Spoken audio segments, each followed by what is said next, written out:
From Western Australia, Craig Challen. During the first day of the rescue, we were completely engrossed in the task. Everybody has a test coming in their lives, and when it appears, you're either going to make the most of it or not. It's too late to start preparing then. From New South Wales, Kurt Fernley.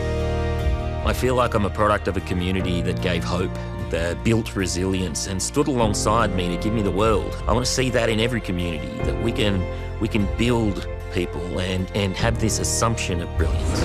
From the ACT, Virginia Halseger. I look forward to the time when gender equality has been achieved in Australia, and we take great pride in the fact that we have built a community that really values respect. From Northern Territory, Michael Long. Really, it's about who you are as a person and your morals and the way you're brought up, your history and your culture and your identity. And if someone's said something or did something wrong to you, stand up. From Tasmania, Bernadette Black. As a 16-year-old mother, to build and lead the only national organisation specifically for teen parents is just amazing. From Queensland, John Rouse. When you realise the lifelong damage that the sexual exploitation of a child causes, you're compelled to stop that sexual exploitation as young as you possibly can. And it's been my privilege to be able to dedicate my career to doing exactly that. From South Australia, Dr. Richard Harris. For a completely disparate group of international people to come together with the goal of saving the lives of 12 children and their coach who they'd never met before, that tells me that the spirit of humanity is really still alive. From Victoria, Mark Sullivan. In my career, I've had the opportunity to see the impact of new medicines. I've developed a new treatment for river blindness, a disease endemic in sub-Saharan Africa, and will hopefully improve the lives of tens of millions of people.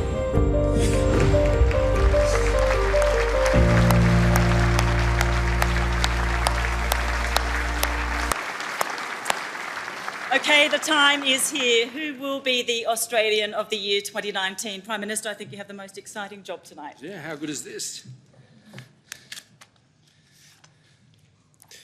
2019 Australian of the Year, and I'm being asked to ask for a drum roll, please, is joint recipients Craig Challen and Dr. Richard Harris.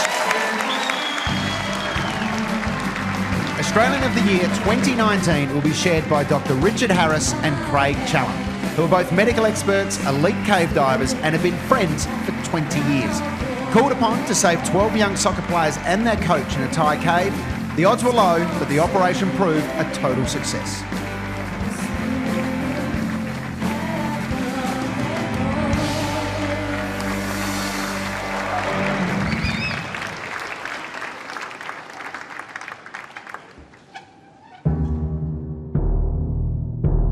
In Thailand, rescuers remain hopeful of finding a junior soccer team missing inside a deep cave network in the country's north.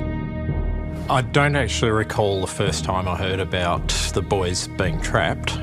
It was in the general media. At the cave's entrance, desperate parents pray. Immediately, my interest pricked up because I'm involved in cave rescue. Divers located the 12 boys and their football coach overnight, sitting in a pocket of air 5 kilometres from the cave entrance. How many of you? 13. Brilliant. After they were found, everything changed. From the outset, I had a sense that I could contribute to this rescue. I knew that I had a set of skills that is pretty unique. An anaesthetist with diving experience is among the Australians aiding the rescue effort. Very quickly, the Australian government got involved and phoned me up. Foreign Affairs were on the phone and saying, can you make a flight at 4 o'clock? Exactly how they'll reunite the boys with their families is the biggest problem rescuers will have to solve. Well, the impressions of the plan were still, we were very apprehensive about it. There's no way you can anaesthetise a child and then submerge them and bring them out without drowning them. By this stage, I was convinced that there was no alternative and it was what we had to do. It was the best worst plan that we had. I had no confidence at all that it was going to work and the children could survive. With the eyes of the world watching, an operation has begun to save 12 boys and their soccer coach in Thailand. The plan was for Harry to go into Chamber 9, where the boys had been staying for the last 2 weeks. I was sitting in the water kind of up to my waist and got the kid to sit on my knee. Then I administered the first anaesthetic injection into his leg, and within about 5 minutes, his head starts to get noddy and he starts to go off to sleep. They would start from where Harry was, swim an initial 300 metres through to Chamber 8, which is where I was located. Some of them by that stage were already starting to wake up. As the kid disappeared, that was the last I would see or hear of them. All the divers really had to wait until we got out of the cave, or at least to Chamber 3, to find out if the kids had made it out alive. Even right until we exited the cave at the end of day 3, that was the only time we allowed ourselves to really relax. A hero's welcome as the divers who rescued the Thai football team emerged from the cave after their final mission. Their coach have now been brought out of the flooded cave system. Seeing the kids in the ward afterwards, it just brought home the whole, the enormity of the task. Of course, this is something that anybody would do if they had the skills and experience and were in the right place at the right time. If there's human lives at stake, naturally, you do whatever's required.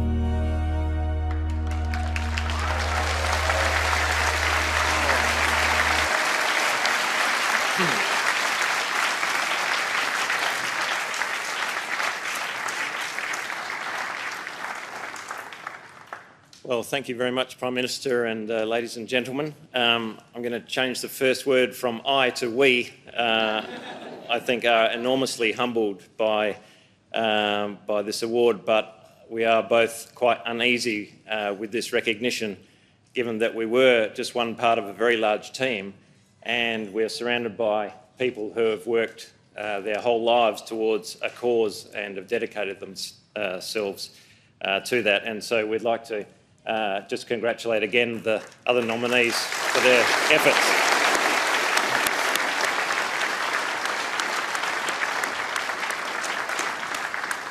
Now, at this point, there will be a separation because I am fiercely proud to be a South Australian, and I'm equally proud to call myself an explorer.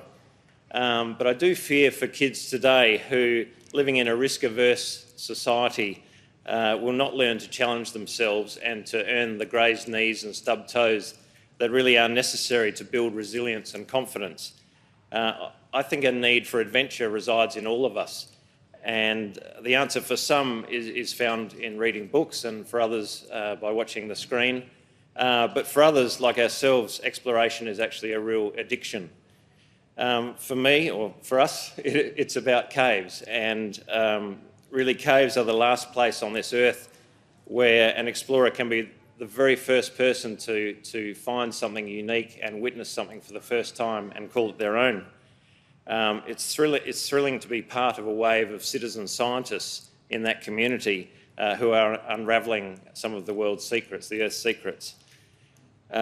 So we must encourage children to be part of that wave of enthusiastic amateurs like ourselves, not necessarily in caves, perhaps. And you might think it strange that having just rescued some kids from a cave that I would like to promote kids to come underground. But actually, kids do need to be kids, and they need to be allowed to be so.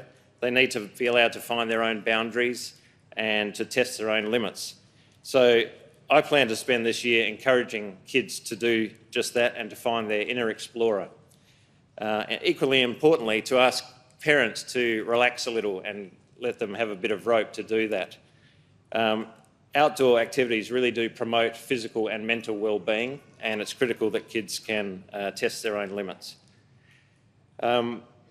Exploration has stood Craig and I in very good stead and has opened up a world of adventures to us. We have no secret talents. but we have resolved to test ourselves and to discover what we can in the short time that we have on this planet. Anyone with a measure of enthusiasm can achieve the sort of things that we have done, and I can't bear to see kids squander any of these opportunities, trapped indoors, eyes glued to a screen. So my message is very simple, that is, time is short, get amongst it and take your kids with you. Thank you.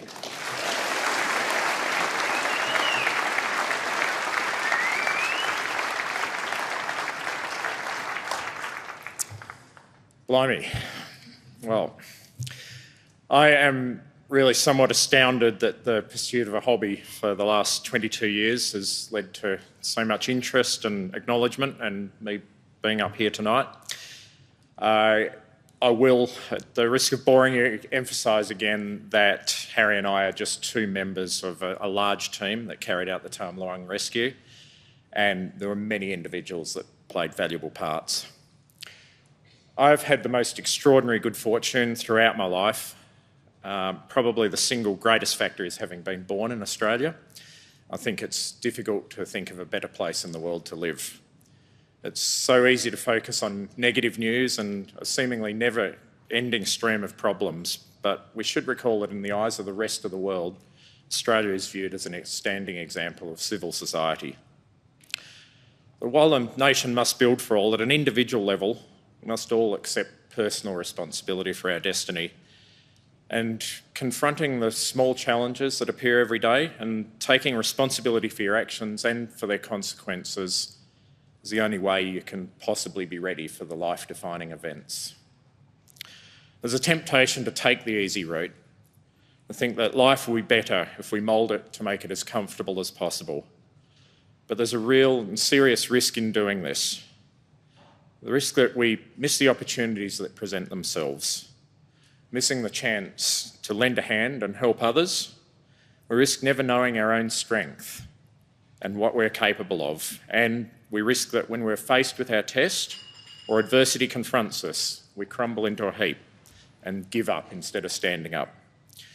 So I urge all Australians to make the most of every opportunity that presents itself, and in every decision you make, ask yourself, does this help me to be the best person that I can be?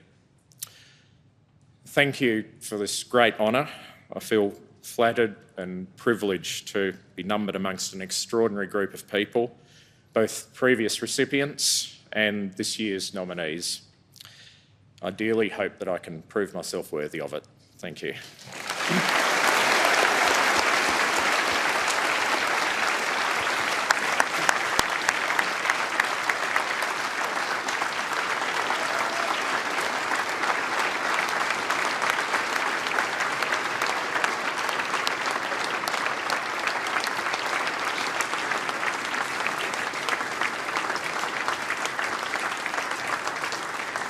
Now, before you sit down, we have a little surprise. We want to share with you a very special message from some people that your work has profoundly affected. Thank you very much, Dr. Richard Harris, Kawkeb Channel. We love you. All the best.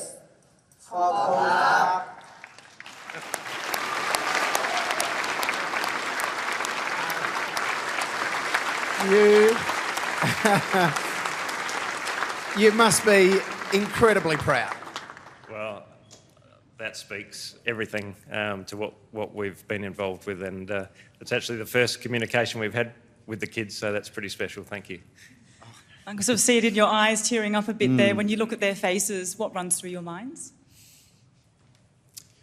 Well, you know, a lot's been said about this little adventure that we had, but I think the bottom line for me is that there are 13 families that have still got their sons that wouldn't have if we hadn't been there as part of that group. So that's what floats my boat.